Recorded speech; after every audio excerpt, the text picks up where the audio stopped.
You require some additional...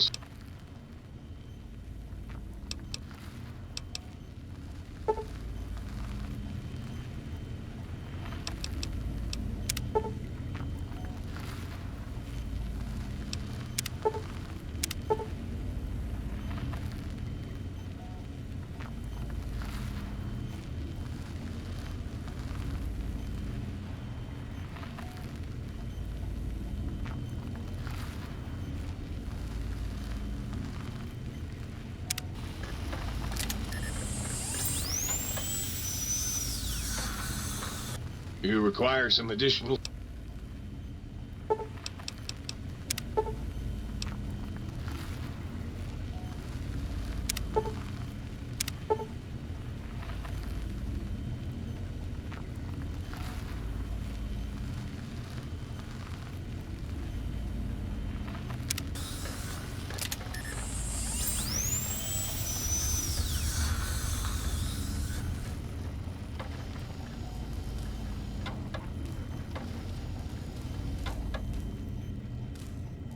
You require some additional services?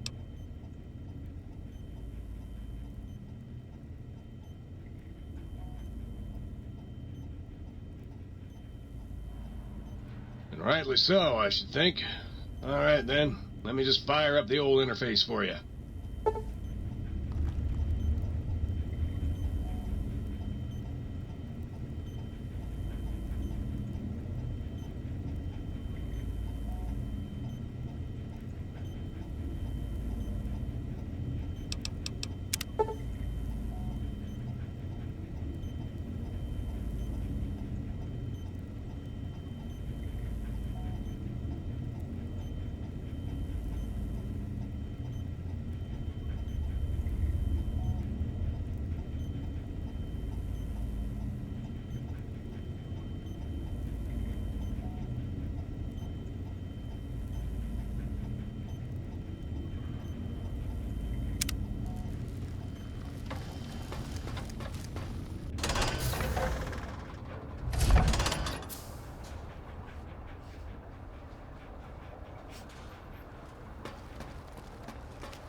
The lobotomite returns. Our lobotomite.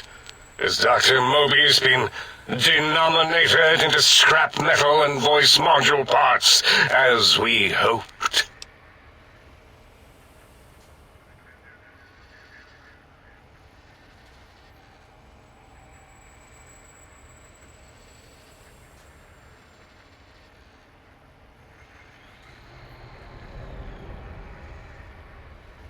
I recommend watching your tone with me, lobotomite. Now, your brain. Hand it over, or we'll extract it again.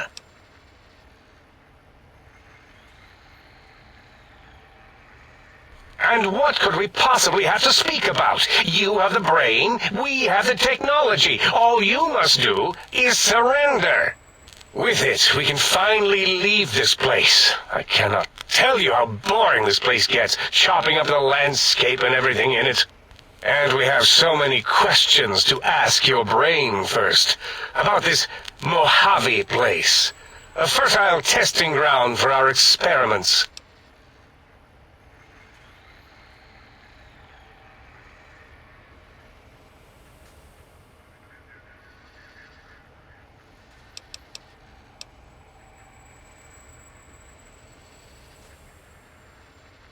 Nonsense. Confer, colleagues.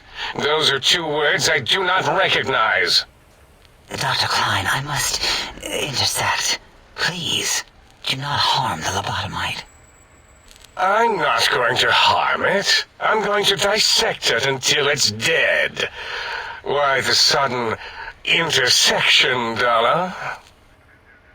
I cannot stand a sweet breathing organism breathing in and out to suddenly not breathe.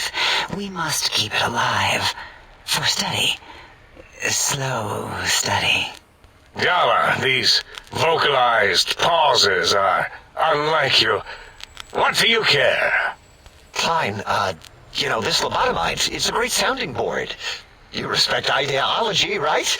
This one's, well, it's got good ideas. Silence, Dr. O. This is a think tank decision. Save your objections until after I have decided our course of action. You know what, Klein? Stick a straw in your tank and suck yourself. Long and deep. And my name is Zero. Yeah, a big, fat zero with a slash through it. The slash as a designator of... Why, that is brilliant. But how did you... The lobotomite taught me that. Taught me a name is more than, that I should take pride in things like names. And you know what? Forget it, Klein. I hate you. And your theory of brachial beam oscillation?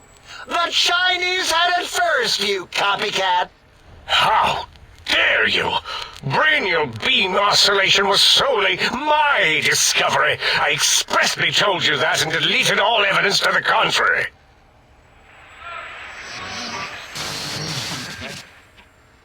It's 2-8.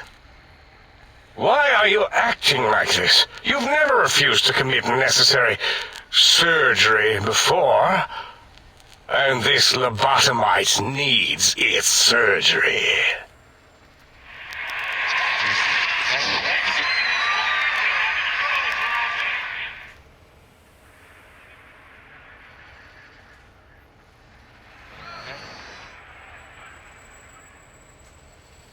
A noble speech, but there is no room in my vocabulators for friend and lobotomite in the same sentence. The very concept, revolting.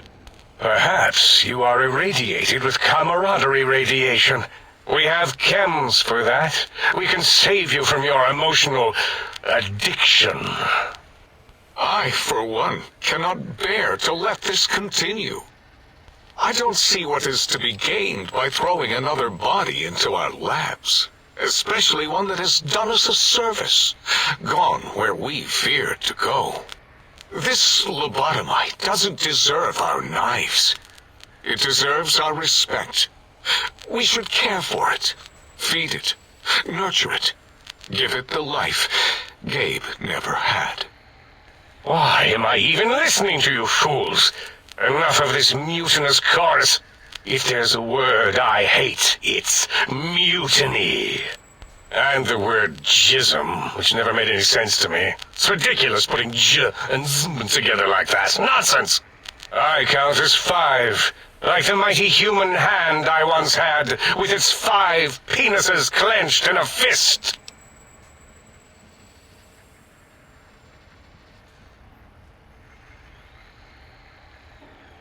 Nonsense! The mathematics of this situation are on our side, lobotomite. I believe... No, wait. Carry the 2, then...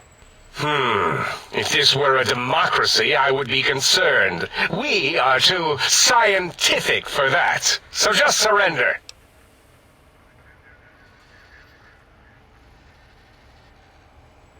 You dare use logic against me? That's no deal at all. There's a whole world beyond the crater, filled with ideas and possibilities. We could have escaped, seen it all for ourselves, tested it, prodded at it, made it squirm.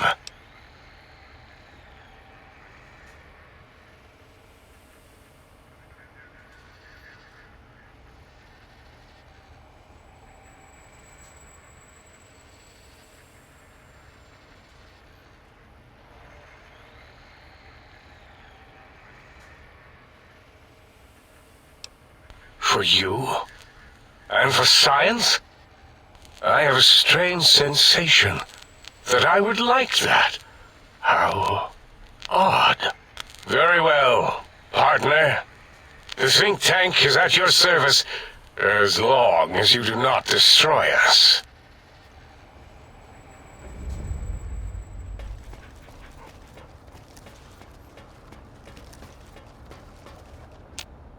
As it had been in the years before the Great War, Big Mountain, the Big Empty, became home to one of the brightest minds of the 23rd century. The courier watched over the Big Empty for years to come, caring for it and keeping its discoveries safe until they were needed to help others. Which had always been Big Mountain's purpose. Past the laboratories and science, it had always been intended as a place to build the future of all mankind. The courier had scoured much of the Big Empty, although secrets still remained in the crater's depths. Perhaps that was for the best, however. Curiosity, while sometimes rewarded for its efforts, often proves to be equally dangerous. Dr. Mobius continued his research undisturbed in the Forbidden Zone. As much as he had attempted to create better scorpions, he tried the same with humanity, with considerably less success. These failures didn't bother him overmuch. Once the rush of mentats wore off, he forgot he had failed in any event. After all, the bright young mind who had come to visit him in the Forbidden Zone had already exceeded his expectations. The sink atop the dome bustled with the voices of a small town, constantly chirping, arguing, and snarling at each other. Still, this all happened productively in the interests of its new owner. The Sync Central Intelligence Unit discovered, despite its inversion code, it was comforted by the sense of community the other personalities gave it. The Biological Research Station, obsessed with seeding everything in sight, requested a transfer to the X-22 Botanical Garden, so that it might, in its own words, sensually fertilize the garden's smooth contours. The garden sent back a polite refusal, saying it had prior commitments with a vault it had helped infect before the war. The book chute continued to devour all seditious materials until it nearly choked on a paperclip. It adamantly maintained it was a Chinese paperclip, and the whole thing had been an elaborately orchestrated assassination attempt. Whatever the reason, it slowed down for a while, carefully appraising each document and clipboard that came to it. The light switches continued to bicker and flicker. This persisted until the day someone dropped a flashlight in the sink, and the two of them united in their hatred of the showboat. The sink continued to ruthlessly scrub any particulate matter that came near it.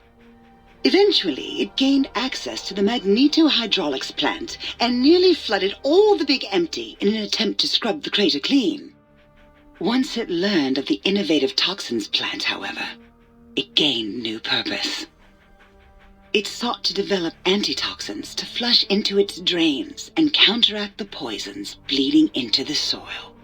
The toaster continued its psychotic spree, reducing all appliances in range to scrap electronics and spare parts. After one of its more psychotic episodes, however, the other Sync personalities decided enough was enough and dumped the toaster in a bathtub.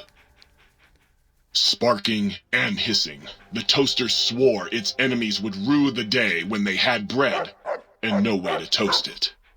Muggy did his best to collect coffee cups, although in his quest, he accidentally trapped himself in Higgs Village. It might have been the end for poor Muggy. Except he found it peaceful there, tidying up the kitchens of the think tank professors back when they had been flesh and bone.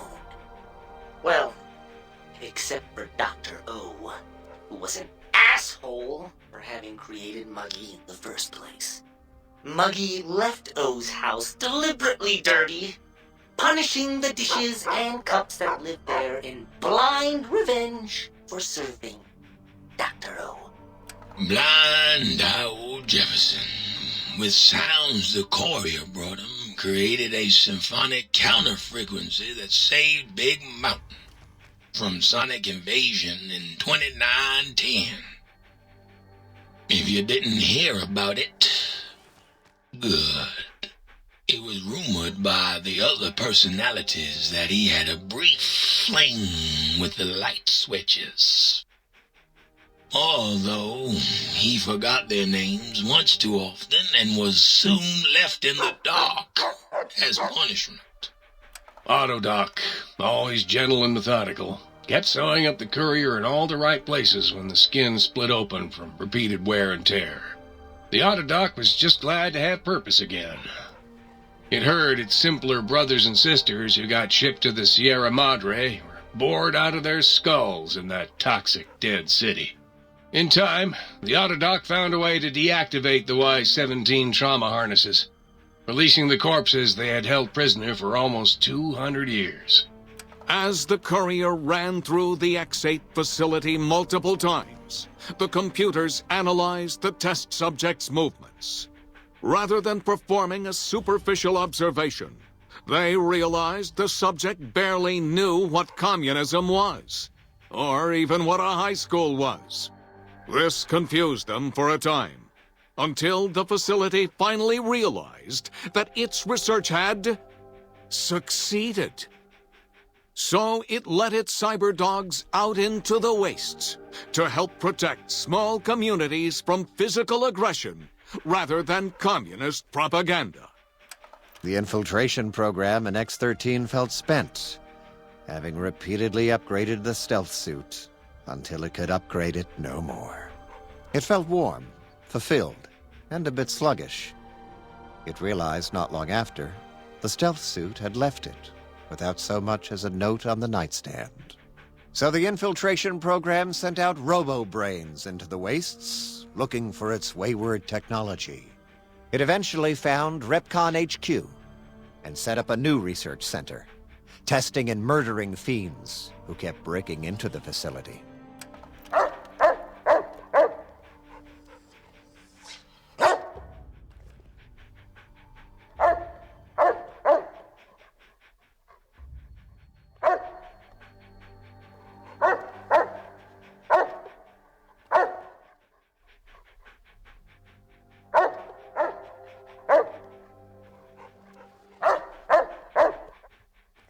The courier, organs intact, continued onwards, a little less heavy of step, but with all the organs in the right places, as they should be. After all, brains can develop a life of their own when left to their own thoughts, and the courier's brain was more clever than most. Dr. Klein and the think tank remained alive, unaware of the world outside. They looped through their daily routine, none the wiser about the world beyond, although perhaps wiser was the wrong word. The world outside belonged to the courier, and if anyone would shape it, well, the courier had already called dibs. There is an expression in the wasteland, old world blues. It refers to those so obsessed with the past they can't see the present, much less the future, for what it is. They stare into the what was, eyes like pilot lights, guttering and spent, as the realities of their world continue on around them. Science is a long, steady progression into the future. What may seem a sudden event often isn't felt for years, even centuries to come. In the times following the Second Battle of Hoover Dam, however, Old World Blues took on a new meaning. Where once it was viewed as a form of sadness, nostalgia, it became an expression describing the potential for the future. It can be easy to see science as evil, technology unchecked as the source of all ills, all misfortunes. With the courier at the helm, science became a beacon for the future. There was old world blues, and new world hope. And hope ruled the day at Big Mountain. We could say more, but the stories in the Big Empty speak for themselves. Now armed with the transportal Ponder, the courier could return to the dome at any time and crack open the secrets of the Big Empty one by one. The sink sat vigilant, waiting for its master to return, shoes covered in Mojave dust. Only one road yet remained, and it was one the courier had to walk alone.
Cursed electric heating filament? You are inadequate to my needs!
Why was I not built for the death ray?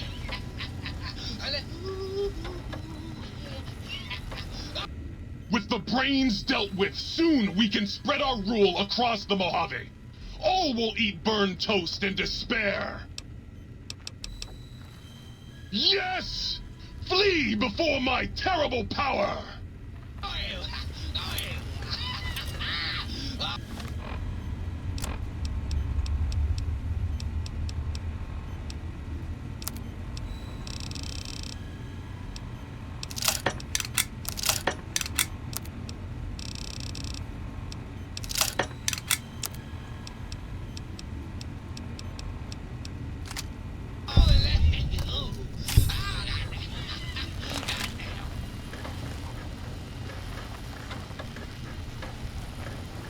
So you beat the big brains at their own game, huh? Guess you'll be putting your walking shoes on again, hitting that old lonesome road.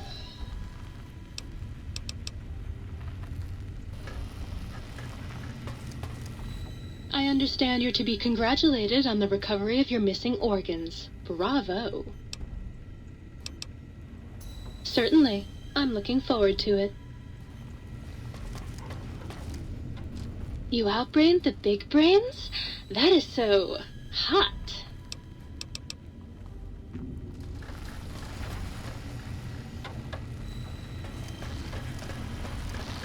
Please, please, please tell me you stomped Dr. O's brain into a fine paste. Did he squeal? Did he beg? God, I hope he begged. Who's the flatware bitch now, oh? Sure.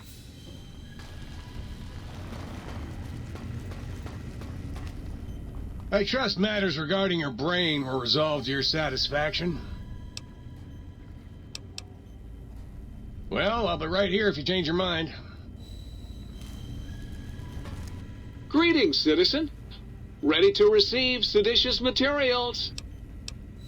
Stay loyal, citizen. Might I be safe in the assumption that matters with the think tank have been satisfactorily concluded vis-à-vis your residence in this domicile?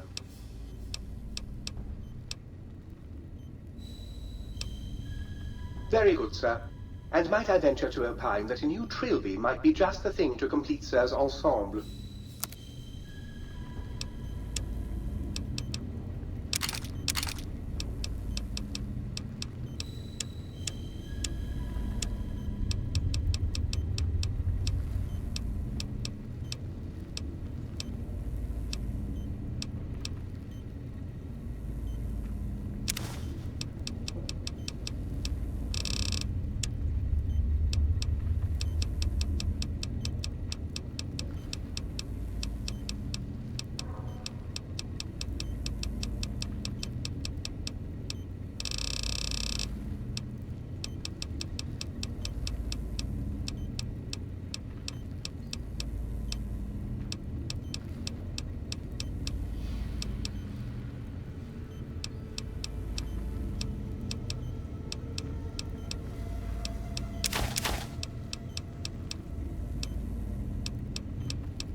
You took care of them brains pretty good, baby. Nice.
Sir's accoutrements are precisely where Sir has left them, and should the toaster say otherwise, I remind Sir that it is a wastrel.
enough damage. Full perimeter alert recommended.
gonna learn how Uncle Sam